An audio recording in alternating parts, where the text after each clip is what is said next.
Hi guys, I wanted to share some tips about Cornwall. It is maybe a place where you are thinking of going to this summer because the summer is still going on. We have one extra month of summer left, and Cornwall is also beautiful in every time of year. So, anyway, it's our second trip to Cornwall. It was a trip so the duration of trip was 1 week, and it is the second trip, and the first one was in 2023, and it was still like early spring, March, at the beginning of March, and it was different. So last time it was more like hiking and sightseeing.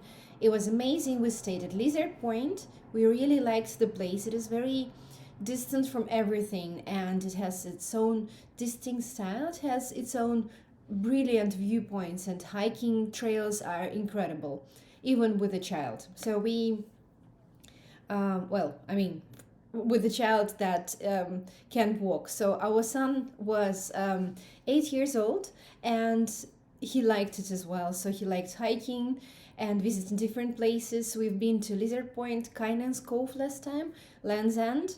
I can't recommend Land's End, to be honest, because it's a bit silly to go and to have a look at these plastic attractions that are there, but the hiking there was incredible as well. And we also went to see Potstow Village, a fisher village, which is also very picturesque and calm, and has nice fish and chips if you are into this type of food. Well, at least if you haven't tried fish and chips, it's the best place to try, I think. Uh, but um, but be mindful, the girls there are very hungry and very annoying, and they are not afraid of anything. They are stealing food very willingly. So yeah, but I think it applies to all Cornwall and all sea places maybe in the UK. This and we also last time we went to St. Michael's Mount, but the tide was like not very high and not very low, and we couldn't go there because it was still covered in water, but the boats were not going there yet already, and the mount itself, so the castle, was closed. So we repeated this time in the second vacation, and it was amazing. So how did we go there? Last time we went there with overnight stop. The first overnight stop on the way there was in Bath, and the second overnight stop on the way back was in Bournemouth. Not the best stops, probably quite far away, but still we wanted to visit these two cities, and they were worth visiting. At least Bath was. Bournemouth, well, we didn't have a chance to see a lot of Bournemouth because we were traveling and exhausted already, but we liked it still. And this time we decided not to waste this day and to go directly to Cornwall. It is quite intense. So my husband hasn't got his license yet. He's getting this, I think, a couple of months. So I was the one who was driving. And so I was thinking of like, okay, so not to be overtired, what should you do? So as it is advised in the UK, if you are driving, you have to stop either every 100 miles or every 2 hours, whatever comes first. So I have chosen two stops on the way there. The first stop was in Salisbury Cathedral, and we decided not to go to Stonehenge this time because it needs a separate trip, and the tickets are quite pricey. And Salisbury was like, okay, we paid for parking, but we saw the city, and we also saw the cathedral, and it was amazing. So we really liked. So my son was impressed. He's not very much into cathedrals as we are with my husband, but he was impressed by the thing that was in the middle of the cathedral, and it was a cup. I think it has some special name, where the babies are put inside to in the process of baptism, when they are being baptized. And so he was like, wow, the watch was so smooth. Magna Carta didn't impress him this way. Well, it impressed me. Yeah, And then we were traveling to Salisbury approximately 2 hours. We stopped there for 2 hours. We were driving for 2 extra hours to Dart's Farm. If you decide to repeat this trip, it's a nice place to stop. It's not very interesting, so it's basically just the type of like, it's better than to stop on the petrol station because it has a playground. It also has toilets. It has some places just to walk, and free parking as well. But otherwise, the cafes were closed already, and we had a chance to get a fish and chips, but it was like the only thing we can get there. We wanted to have some proper food, but it was not there at the time. Well, I mean, it was already closed, which was kind of weird because it was 4 p.m. and not too late. But anyway, just be mindful that everything is closing there. So I would not recommend this stop as something interesting to observe and like to. Whereas on the way back we had two stops, and one of them was near Dart's Farm, not too far away. It's a place called Donkey Sanctuary. It's a place where rescued donkeys, where the rescued donkeys live, and it was amazing. So the facilities are great. It is interesting. It is full of things to do. Has playground as well, where it has really a lot of donkeys. On the Darts Farm there were no animals. I think maybe because it was too hot. Maybe there was some other reason why they were not there. But anyway, and yeah, so Donkey Sanctuary I would recommend very much. So on the way back we stopped at Donkey Sanctuary and Winchester. We were planning Bristol, but then we were going for far too long and there was some traffic jam, so we decided to skip Bristol and to go to Winchester and the cathedral. We just walked around and had a very nice dinner in the pub. So it was great stop as well. So in total it was 6.5 hours both ways, on the way there and on the way back, with like two stops. Each of the stops was around 2 hours. So it was, well, I was tired, and the next day as well, but it was worth, because we had 6 days there in Cornwall without interruptions, without any road, and we stayed in Carbis Bay, and we really liked Carbis Bay because it is a family friendly place where there are a lot of Airbnbs and holiday homes that you can rent. There are 2 big shops nearby, Tesco Superstore, 3 minutes on the car, or maybe you can walk there as well, like 15 minutes, depending on where you live and where you rent it. There is Marks Spencer food as well, if you prefer this to Tesco. It was like 10 minutes on a car. There were a lot of places where you can buy some pasties, traditional Cornish pies. And so, yeah, on the Carbis Bay beach itself, the beach belongs to Carbis Bay Estate, but it is free for everyone except for like the pay for the parking, which is quite high. It's £20 per day, but there is a restaurant there called Moor, which is sea in Cornish, and it has just opened, and we went there because we had an anniversary with my husband, 5 years of our wedding anniversary, and it was amazing. And you can stay there. It's fine dining. It is expensive, but you are not obliged to buy some food for a lot of money.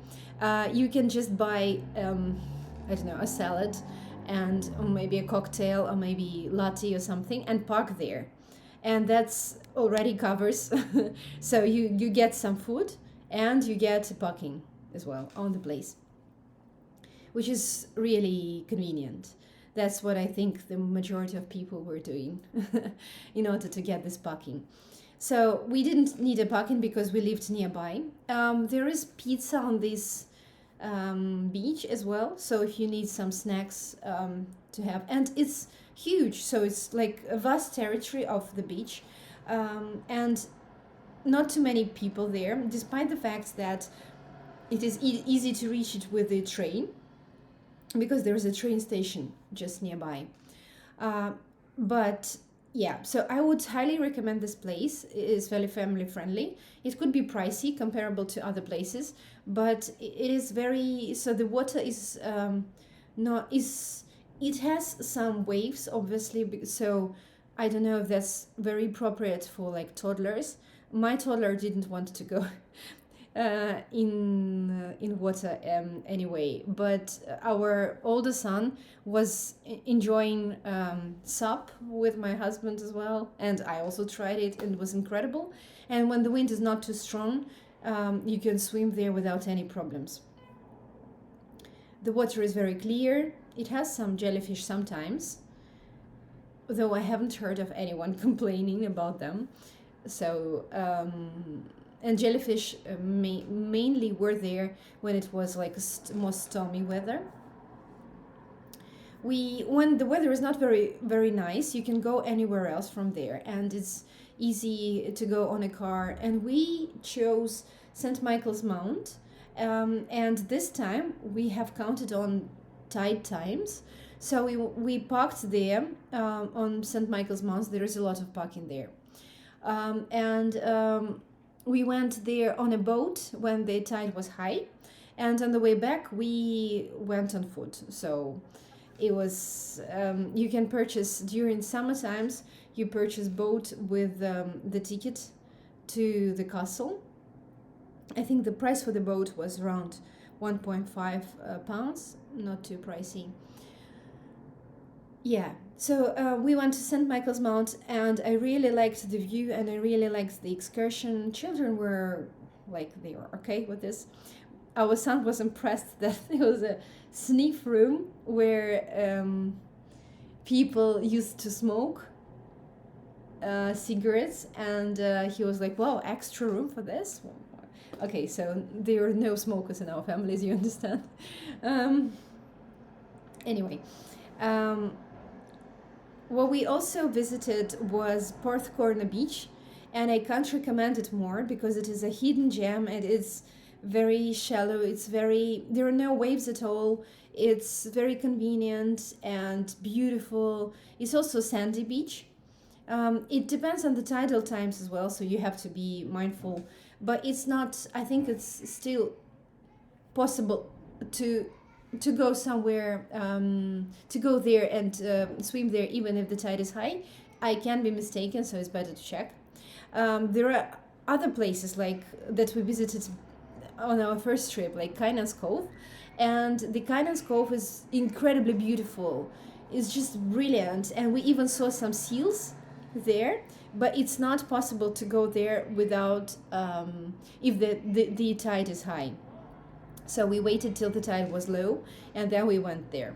And then we were nearly caught on the way back because we spent some time there inside, and then we understood that the water is coming already, and we had to run back. So just be mindful. But anyway, our friends stayed in Yuki, and they also really liked the place. Though I have read that the Yuki is more like for surfing. There are a lot of places in Cornwall. What I really liked as well was these ancient places, with the stones. And when I saw one of the stones I think from Roman period, maybe some, I don't know, some of them, no, I think it was much older. Anyway, from Mesolithic or Neolithic era, and I immediately remembered it reminded me of Henry Moore, which sculptures you can see now in Kew Gardens, and of Barbara Hepsworth. So these statues are I think they are inspired by all this ancient things, because there is exactly like this type of a stone with a hole inside of it, in near one of the tins. Oh yeah, I've forgotten to mention, when the weather was not very nice as well, we went to, I hope that I pronounced this correctly, Giver Tin Mine, and it was a place where tin was collected and developed, I guess. It is a closed mine, but you can go underground and to have a look how it looks like. It is suitable for children, so all children are allowed to go inside. It is very safe. Though our kids were not very comfortable with this, and yeah, so probably it depends on if the person is okay with small, not very full of light places, so quite dark places, and they were wet as well, so there was probably underground water. Yeah, but you can see all the process of finding tin and copper and some other things in that were in the stone, and the whole process of development of it was there. And you should wear the special hats, protective hats. And first we didn't realize why it is necessary, and then when we went inside underground, then we realized it, because without this hat, our especially younger child would bump her head many times on different rocks that were surrounding us. Incredible. So Cornwall is a great place. Porthcurno Beach is literally like Mediterranean style beach, and water was amazing. When there is heat wave, and now we have heat wave once again coming this week, so it makes sense to go to Cornwall. It is probably the best place in the UK that I have seen, and I hope that this video would probably help you to decide on where to go. If you have any questions, just make a comment to this video, and I would be happy to answer them. Thank you so much for your attention.